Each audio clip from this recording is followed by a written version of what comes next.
kan je kiezen tussen de rondleiding van de leerkracht of die van de leerlingenraad, de funtour. Dat is een rondleiding door het oog van de leerlingen, dus alle leuke dingen van de school, die zijn er ook.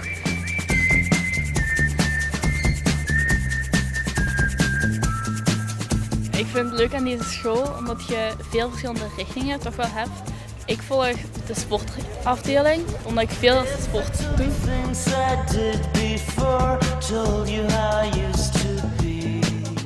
Als je boven komt, kunt je je laten schminken, je nagels laten doen, kijken naar het elektriciteitsgebeuren.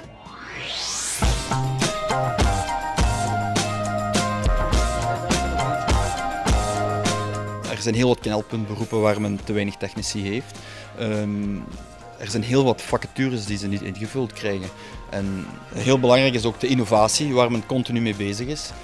Zeker niet vergeten dat het technisch onderwijs ook wel veel toekomstmogelijkheden biedt. Niet alleen op de arbeidsmarkt, maar vooral ook naar verdere studies. Dat wordt vaak onderschat. Op de school wordt er heel veel ingezet, bijvoorbeeld op het rijbewijs op school, jongeren bewust maken van ongevallen en dergelijke. Men heeft ook een afdeling boekhouden informatica waar men dus al met aandelen werkt, op een speelse manier, maar toch niet onbelangrijk. Ook samenhorigheid, bijvoorbeeld bosklasse, zeeklasse komt aan bod, buitenlandse reizen, cultuur. Ik woon hier wel graag. Ik heb hier ook veel vrienden en vriendinnen. De leerkrachten zijn ook zelf heel gemotiveerd voor u te helpen.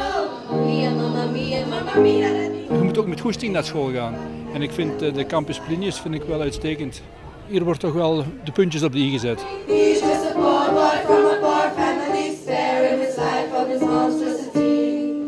Ik kom graag naar school en zeker naar deze school. Ik ben nooit in een andere geweest, maar ik heb veel van andere scholen gehoord en deze school, naar wat ik heb gehoord, ligt me toch wel het beste. Ze begeleiden ons goed in onze studiekeuzes en als er een probleem is, ze staan altijd voor ons klaar.